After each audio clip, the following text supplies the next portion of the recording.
श्री हनुमते नमः। नमस्कार दोस्तों, आप सबों का मेरे YouTube चैनल जय श्री राम पर स्वागत है।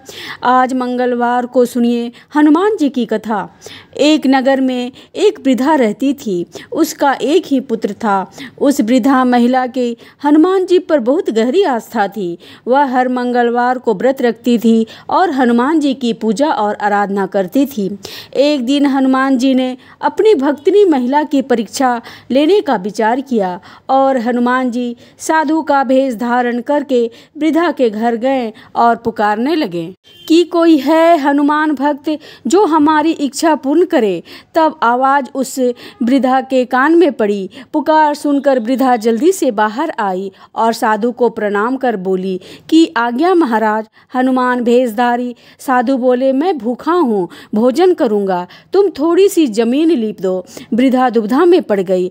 अंततः हाथ जोड़कर बोली, महाराज, लीपने और मिट्टी खोदने के अतिरिक्त आप कोई दूसरी आज्ञा दे, मैं अवश्य पूर्ण करूंगी। साधु ने 3 बार प्रतिज्ञा कराने के बाद बोले, तुम अपने बेटे को बुलवाओ, मैं उसके पेट पर आग जलाकर उस पर भोजन बनाऊंगा। यह सुनकर वृद्धा घबरा गई, परंतु वह प्रतिज्ञाबद्ध थी। उसने अपने पुत्र को बुलाकर साधु को सौंप दिया। साधु भेषधारी हनुमान जी ने वृद्धा के हाथों से ही उसके पुत्र को पेट के बल लिटाया और उसके पीठ पर आग भी लगवा दी। फिर दुखी मन से वृद्धा घर से चली गई। उधर भोजन बनाकर साधु ने वृद्धा को बुलाकर कहा कि उसका भोजन बन गया है, तुम अपने पुत्र को पुकारो कि वह भी आकर भोग लगा ले। इस पर वृद्धा बोली, महाराज, उसका नाम लेकर मुझे और कष्ट ना दें। पर जब साधु महाराज नहीं माने तो वृद्धा ने अपने पुत्र को आवाज लगाई तो वह दौड़ता हुआ अपनी माँ के पास आ गया और अपने पुत्र को जीवित देखकर वृद्धा को बहुत ही आश्चर्य हुआ। वह साधु के चरणों में गिर पड़ी। तब हनुमान जी अपने वास्तविक रूप में प्रकट हुए और वृद्धा को भक्ति का आशीर्वाद दिया। तो प्रेम से बोलिए, शंकर भगवान की जय हो, बजरंग बली की जय हो। तो आइए सुनते हैं मंगलवार व्रत की पौराणिक कथा। एक समय नैमिषारण्य तीर्थ में 88,000 मुनि एकत्र होकर पुराणों के ज्ञाता श्री सूत जी से पूछने लगे। शौनकादिक ऋषि बोले, हे महामुने, आपने अनेकों पुराण की कथा सुनाई है।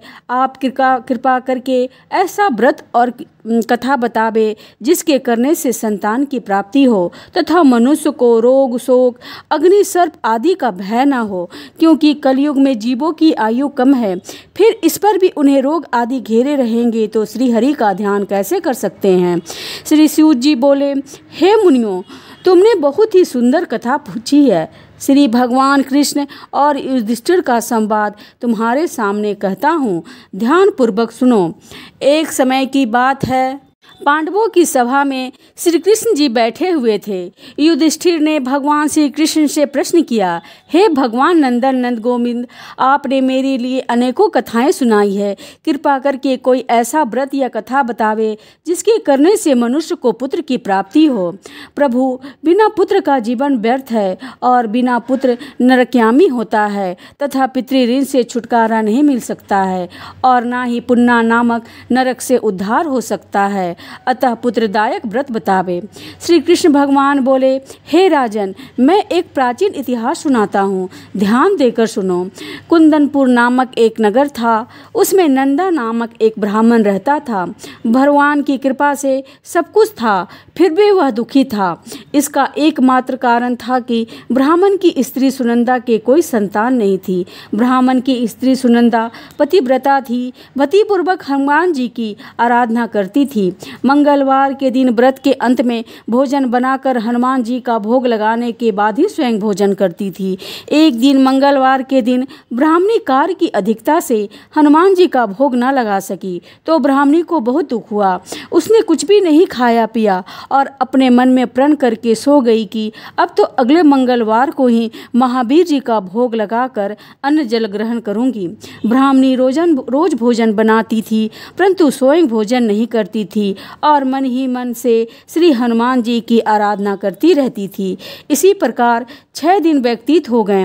ब्राह्मणी सुनंदा अपने निश्चय के अनुसार भूखी प्यासी रही। मंगलवार को सुनंदा प्रातःकाल ही मूर्छित होकर गिर पड़ी। उसकी भक्ति के प्रभाव से हनुमान जी प्रसन्न हो गए और प्रकट होकर बोले, मैं तेरी भक्ति से प्रसन्न हूँ, तू वर मांग। सुनंदा बोली, प्रभु मेरे कोई संतान नहीं है, कृपा करके पुत्र व कन्या प्रदान करे, आपकी अति कृपा होगी। श्री महावीर जी बोले, तेरी इच्छा पूर्ण होगी, तेरी एक कन्या पैदा होगी और उसके अष्टांग रोज सोना दिया करेंगे। इस प्रकार से कहकर श्री महावीर जी अंतर्ध्यान हो गए। ब्राह्मणी बहुत ही प्रसन्न हुई। सभी समाचार अपने पति से कहा। ब्राह्मण देव कन्या का वरदान सुनकर कुछ दुखी हुए, परंतु सोने की बात सुनी तो बहुत ही प्रसन्न हुए। विचार किया, कन्या के साथ मेरी निर्धनता भी समाप्त हो जाएगी। श्री महावीर जी की कृपा से वह ब्राह्मणी गर्भवती हुई और 10वें महीने में जाकर उसे कन्या रूपी रत्न प्राप्त हुआ। वह बालिका अपने पिता के घर में जिस प्रकार शुक्ल पक्ष का चंद्रमा बढ़ता है, ठीक उसी प्रकार वह अपने पिता के घर में नित्य बढ़ने लगी। 10वें दिन ब्राह्मण ने उस बालिका का नामकरण संस्कार कराया। उसके कुल पुरोहित ने उस बालिका का नाम रत्नबाला रखा, क्योंकि वह कन्या सोना दिया करती थी। उस कन्या ने पूर्व जन्म में बड़े ही विधि विधान पूर्वक मंगल देव का व्रत किया था। रत्नावाला का अष्टांग बहुत सा सोना देता था। वह सोने से वह ब्राह्मण बहुत ही धनवान हो गया, जिससे उस नंदा ब्राह्मण को बहुत ही मंद तथा अभिमान हो गया। सुनंदा ने देखा कि उसकी पुत्री विवाह के योग हो गई है। वह अपने पति ब्राह्मण देवता को अत्यंत प्रसन्न देखकर बोली, मेरी पुत्री रत्नवाला विवाह के योग हो गई है, अतः आप कोई सुंदर तथा योग्य वर देखकर विवाह कर दे, क्योंकि शास्त्रों की आज्ञा है 8 वर्ष में गौरी, 9 वर्ष में रोहिणी, 10 वर्ष तक कन्या, इसके बाद रजसलवा संज्ञा हो जाती है। गौरी के दान से पाताल लोक की प्राप्ति होती है, रोहिणी के दान से वैकुंठ की प्राप्ति होती है, कन्या के दान से इस लोकों में सुखों की प्राप्ति होती है। अगर हे पतिदेव, रजसलवा का दान किया जाता है तो रौरव नरक की प्राप्ति होती है। ब्राह्मण बोला, अभी तो रत्नवाला 10 ही वर्ष की है और देखो मैंने तो 16-16 साल की कन्याओं का विवाह कराया है, अभी जल्दी ही क्या है। ब्राह्मणी बोली, आपको तो लोभ अधिक हो गया है। अगर 11वें वर्ष में विवाह नहीं हुआ तो उसके मासिक धर्म का रक्त पिता और भाता को पान करना पड़ता है। शास्त्र में कहा भी है, माता पिता बड़ा भाई रजसलवा कन्या को देखते हैं तो वह अवश्य ही नरकयामी होते हैं। ब्राह्मण बोला, अच्छा कल मैं अवश्य ही लड़का देखने के लिए जाऊंगा और दूत को भेजूंगा। दूसरे दिन ब्राह्मण ने अपने दूत को बुलाया और आज्ञा दी कि जैसी मेरी सुंदर कन्या है वैसी ही सुंदर बल तराश लाओ। दूत ने अपने स्वामी की आज्ञा पाकर बम्बई नगर में एक सुंदर ब्राह्मण के बालक को देखा। बालक देखने में सुंदर था तथा ब्राह्मणों के सभी गुण उस बालक में मौजूद थे। उस बालक का नाम सोमेश्वर था। दूत ने आकर स्वामी नंदा के लिए बालक को बतलाया। ब्राह्मण ने सोमेश्वर को देखकर विधि पूर्वक विवाह कर दिया तथा कन्यादान में काफ़ी धन दिया। ब्राह्मण ने विधि पूर्वक कन्यादान कर अपने आप को बहुत भाग्यशाली माना। नंदा को महालोभ हो गया। उसने विचार किया, अब कन्या तो चली जाएगी, मेरे लिए जो सोना इस कन्या से मिलता था वह अब नहीं मिलेगा। मेरे पास जो धन था इसकी शादी में खर्च हो गया और जो कुछ भी है वह कुछ समय में नष्ट हो जाएगा। इससे इस कन्या का विवाह करके मैंने बहुत बड़ी गलती की है। अब मुझे वही उपाय करना चाहिए जिससे वह कन्या मेरे घर में बनी रहे, अपनी ससुराल ना जावे। ब्राह्मण इसी पर विचार करते करते रात्रि भर सोया तक नहीं। उसने विचार किया कि जब कन्या को लेकर सोमेश्वर अपने घर के लिए जाएगा तो वह छिपकर मार्ग में उसका वध कर देगा और अपनी कन्या रत्नवाला को अपने घर ले आवेगा, जिससे उसके लिए नियमित रूप से सोना मिलता रहेगा और समाज का कोई मनुष्य उसे दोष नहीं दे सकेगा। प्रातःकाल हुआ। नंदा और सुनंदा ने जमाई तथा लड़की को खूब धन देकर विदा किया। सोमेश्वर अपनी पत्नी रत्नवाला को ससुराल से लेकर अपने घर के लिए चल दिया। ब्राह्मण नंदा महालोभ से वशीभूत होकर मार्ग में छिपा हुआ था कि जमाई को मारकर रत्नवाला को फिर अपने घर ले आवे, जिससे उसे अष्टांग सोना मिलता रहे, वह कभी निर्धन न हो जावे। नंदा ने अवसर पाकर सोमेश्वर का वध कर दिया और अपनी लड़की रत्नवाला के पास जाकर बोला कि हे पुत्री, मार्ग में लुटेरे ने तेरे पति का वध कर दिया। अब तू घर चल, वहाँ पर ही रहकर अपना शेष जीवन को व्यतीत करना। भगवान की इच्छा के आगे किसी का कोई बस नहीं चलता। उसे जो अच्छा लगता है वही करता है। और बेटी, जो भाग में लिखा है वही होगा, इसमें किसी का कोई बस नहीं है। अपने पिता के द्वारा अपने पति की मृत्यु का समाचार सुनकर रत्नवाला बहुत दुखी हुई और अनेकों प्रकार से रुदन करने लगी और अपने पिता से बोली, हे पिताजी, इस संसार में जिस स्त्री का पति नहीं है उस स्त्री का जीना व्यर्थ है। मैं अपने पति के साथ ही अपने शरीर को जला दूंगी और सती होकर अपने इस जन्म को, अपने माता पिता के नाम को तथा सास ससुर के यश को सार्थक करूंगी। मैं अब लौटकर घर नहीं जाऊंगी। अपनी कन्या रत्नबाला के वाक्यों को सुनकर ब्राह्मण बहुत दुखी हुआ। विचार करने लगा, मैंने व्यर्थ ही उसका वध कर दिया, क्योंकि रत्नबाला उसके पीछे अपने प्राण तक देने को तैयार है। मेरे लिए ये धन अब प्राप्त होगा ही नहीं। मेरा तो दोनों तरफ से मरण हो गया। और यह सोचकर वह बहुत ही रोने लगा। सोमेश्वर की चिता बनाई गई। सोमेश्वर की स्त्री रत्नबाला सती होने की इच्छा से अपने पति के सिर को अपने गोद में रखकर चिता पर बैठ गई। जैसी ही अग्नि लगाई वैसे ही मंगलदेव प्रसन्न हो गए और बोले, हे रत्नबाला, मैं तेरी पति भक्ति से प्रसन्न हूँ, तू वर मांग। रत्नबाला ने अपने पति का जीवन दान मांगा। मंगलदेव बोले, रत्नबाला, तेरा पति अजर अमर और महाविद्वान हो जाएगा और जो भी कुछ तेरी इच्छा है वह वर मांग। रत्नबाला बोली, हे ग्रहों के स्वामी, यदि आप मुझ पर प्रसन्न हैं तो मुझे यह वरदान दीजिए कि जो आपका मंगलवार के दिन प्रातःकाल लाल पुष्प लाल चंदन से पूजन कार आपका स्मरण करे, उसको रोग और व्याधि कभी न हो, उसको सज्जनों से कभी वियोग न हो, सर्प अग्नि तथा शत्रुओं का भय न हो। जो स्त्री मंगलवार का व्रत करे वह कभी विधवा न हो। अनेक पुत्र और पौत्र की प्राप्ति हो। मंगलदेव तथा अस्तु कहकर अंतर्ध्यान हो गए। सोमेश्वर मंगलदेव की कृपा से जीवित हो गया।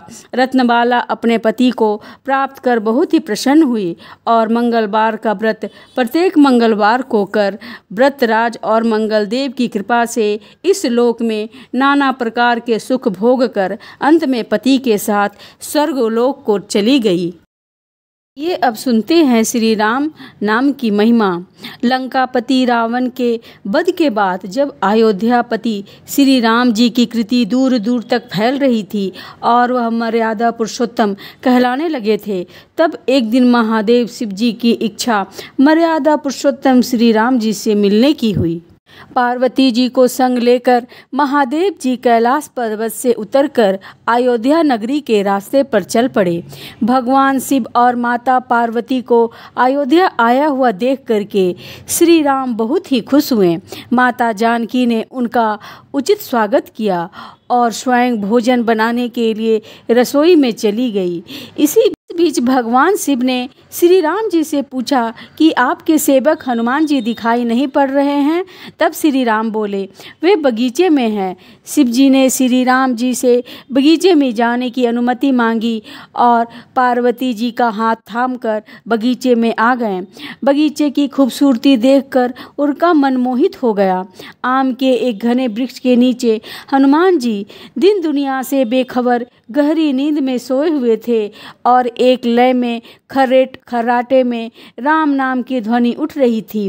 चकित होकर शिव जी और माता पार्वती एक दूसरे की ओर देखने लगे। माता पार्वती मुस्कुरा उठी और वृक्ष की टहनियों की ओर इशारा किया। राम नाम सुनकर आम की टहनियाँ भी झूमने लगी थी और उनके बीज से भी राम नाम की उत्पत्ति हो रहा था।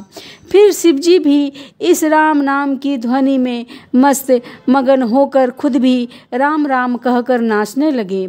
माता पार्वती जी ने भी अपने पति का अनुसरण किया और अपने कोमल पैर थिरकाने लगी। शिवजी और माता जी के नृत्य से ऐसा झनकार उठी कि स्वर्गलोक के देवता भी आकर्षित होकर बगीचे में आ गए और राम नाम के धुन में सभी मस्त हो गए। माता जानकी भोजन तैयार करके प्रतीक्षा कर रही थी, परंतु संध्या होने पर भी अतिथि नहीं पधारे। अब अपने देवर लक्ष्मण जी को बगीचे में भेजा। लक्ष्मण जी तो स्वयं ही श्री राम का सेवक ही मानते थे, इसलिए बगीचे में आकर धरती पर स्वर्ग का नज़ारा देखा तो स्वयं भी राम नाम की ध्वनि में झूम उठे। महल में माता जानकी परेशान हो रही थी कि अभी तक भोजन ग्रहण करने कोई भी क्यों नहीं आया। उन्होंने श्री राम जी से कहा, भोजन ठंडा हो रहा है तो चलिए हम ही बगीचे में जा कर के सभी को ले आएं। फिर जब वह बगीचे में गए तो उन्होंने देखा कि वहाँ तो राम नाम की धूम मची हुई थी। हनुमान जी गहरी नींद में सोए हुए थे और उनके खर्राटे से अभी तक राम नाम ही निकल रहा था। श्री राम भाव विभोर हो चुके और हनुमान जी को नींद से जगाया और प्रेम से उसकी तरफ निहारने लगे। हनुमान जी प्रभु को आया देखकर शीघ्रता से उठकर खड़े हो गए। नृत्य की सभा भंग हो गई। शिव जी खुले कंठ से हनुमान जी की राम भक्ति की सराहना करने लगे। हनुमान जी सकुचाए लेकिन मन ही मन खुश हो रहे थे। फिर सिया राम जी ने भोजन करने का आग्रह शिव जी से किया। सभी लोग भोजन करने के लिए महल में चल पड़े। माता जानकी भी भोजन परोसने लगी। हनुमान जी को भी श्री राम जी ने पंक्ति में बैठने का आदेश दिया। हनुमान जी बैठ तो गए, परंतु आदत ऐसी थी कि राम जी के भोजन परोसे के उपरांत ही सभी लोग भोजन करते थे। आज श्री राम के आदेश से पहले ही भोजन करना पड़ रहा था। अब माता जानकी हनुमान जी को भोजन परोसे जा रही थी, किंतु हनुमान जी का तो पेट ही नहीं भर रहा था। सीता जी तो कुछ समय तक उनको भोजन परोसती रही, फिर समझ गई कि इस तरह से तो हनुमान जी का पेट नहीं भरेगा। उन्होंने तुलसी के एक पत्ते पर राम नाम लिखा और भोजन के साथ हनुमान जी को परोस दिया।